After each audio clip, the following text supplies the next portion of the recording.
You've heard of smart cars and smart homes, but what goes into empowering these systems?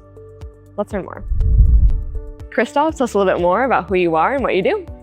So I'm the C.V. Endau Professor for Advanced Technology in the EC Department, University of Florida. I'm also the Associate Chair for Education in the Electrical Engineering Department here at the university.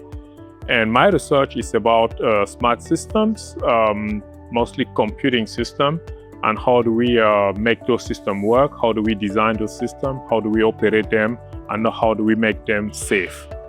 And why are these smart systems important? Smart systems are important because as a human, we always want to have people or let system do the work for us, right? In a car, for instance, you want this car to be able to drive autonomously, maintain the lane, and then not run into a collision. And what are the tools, what are the methods, what are the infrastructure that you need in order to make that work?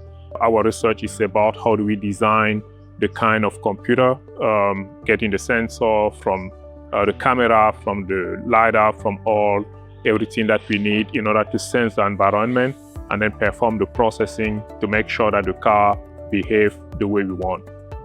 And where do you see this work going in the future? I see this work going in the future.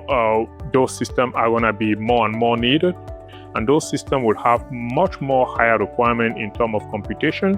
Power consumption is a big issue.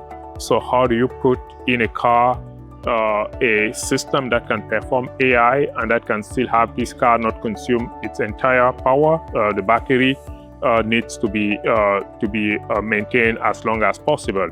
In a drone, those type of systems need to provide the computational power that you need to analyze the images in order to understand what's going around, define the behavior, maybe working with other drones in collaboration. And even in the civilian, it has to work with the high level of resiliency.